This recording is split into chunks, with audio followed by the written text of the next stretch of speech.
بسم اللہ الرحمن الرحیم۔ یقین کیجیے اللہ کے فیصلے ہماری خواہشوں سے بہتر ہوتے ہیں۔ اللہ کے سوا کوئی نہیں جانتا کون کس درد سے گزر رہا ہے۔ وقت ثابت کر ہی دیتا ہے کہ خدا کے فیصلے کبھی غلط نہیں ہوتے۔ صبر میں شکوہ نہیں ہوتا، صرف خاموشی ہوتی ہے، اور اس خاموشی کا شور صرف اللہ ہی سنتا ہے۔ پھر جب آپ سب کچھ کر کے تھک جائیں گے تب آپ صرف اللہ پر یقین کریں گے، اور یہی یقین آپ کی ہر مشکل کو آسان کرے گا۔ خدایا اسے مایوس نہ کرنا جس کے پاس تیرے علاوہ کوئی عطا کرنے والا نہیں ہے۔ صبر کا سلیقہ نہیں مجھے یا رب، میرا دل اپنی رضا میں راضی کر دے۔ تیری قدرت کو میں سمجھوں، میری اوقات نہیں یا رب، مجھے سب کچھ عطا کرنا، بس ایک گمراہ نہ کرنا۔ ایمان اور عشق کا ایک ہی کلمہ ہے، وحدہ لا شریک لہ، شرک دونوں میں ہی حرام ہے۔ عطا کرنے کے طریقے مختلف ہو سکتے ہیں، لیکن میرا اللہ دعائیں رد نہیں کرتا۔ بے شک امید جب اللہ سے لگی ہو تو ٹوٹنے کا خوف نہیں ہوتا۔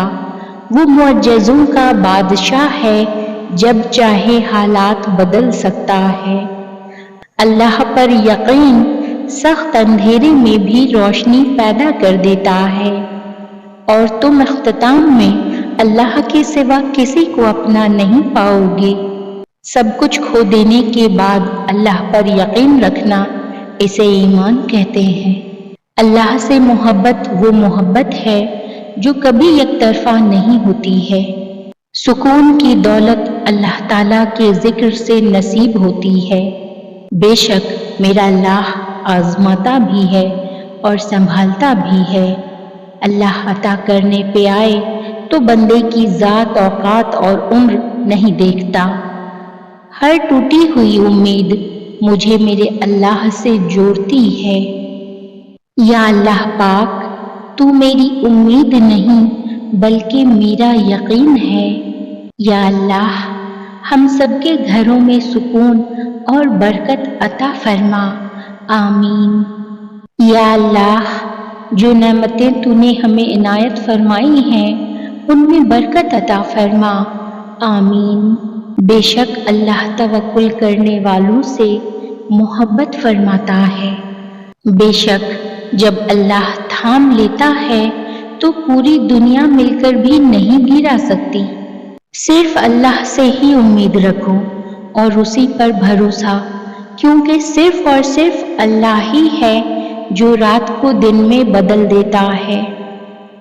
اللہ پر یقین اتنا مضبوط کر لو کہ آج نہیں تو کل، کل نہیں تو پرسوں وہ ان دعاؤں پر کن کہہ دے گا جو ہمیں ناممکن نظر آتی ہیں۔ اللہ تعالیٰ فرماتا ہے، جو میرا ذکر زمین پر کرتا ہے میں اس کا ذکر آسمان پر کرتا ہوں۔ وہ دعائیں رد نہیں کرتا، بس بہترین وقتوں پہ قبول کرتا ہے۔ دعائیں جتنا وقت لیتی ہیں ان کا رنگ اتنا ہی نکھر کر آتا ہے۔ حضور پاک صلی اللہ علیہ وآلہ وسلم نے ارشاد فرمایا، دعا کے 3 پہلو ہیں، یا تو وہ قبول ہوتی ہیں، یا آخرت کے لیے ذخیرہ کر لی جاتی ہیں، یا وہ کسی مشکل کو ٹال دیتی ہے۔ مجھے میرے رب سے مانگی ہوئی ہر دعا کا پورا یقین ہے کہ میرا رب میری کوئی دعا رد نہیں کرتا۔ یا اللہ وہ معاملات جن میں میرا اختیار نہیں، جہاں میں بے بس ہوں، ان میں میری مدد فرما اور مجھے اکیلا مت چھوڑو، آمین۔ اے اللہ تو مجھے خوب شکر کرنے والا، کثرت سے ذکر کرنے والا، نصیحت ماننے والا اور حکم یاد رکھنے والا بنا دے، آمین۔ اے میرے اللہ جو بے اولاد ہیں ان کو نیک اولاد عطا فرما، آمین۔ بنا دے مجھے بھی اپنے ان بندوں کی طرح، اے اللہ پاک، جو سوتے ہیں تجھے یاد کر کے اور اٹھتے ہیں تیرا نام لے کر۔ میرے مالک، رو رو کے بس یہی دعا مانگتی ہوں، اپنے سوا کسی کا محتاج نہ کرنا مجھ کو۔ اے سبب پیدا کرنے والے رب، کوئی خوبصورت سبب بنا کر میری ان تمام راہوں کو ہموار کر دے جن کے لیے میرا دل پریشان ہے، آمین یا رب العالمین۔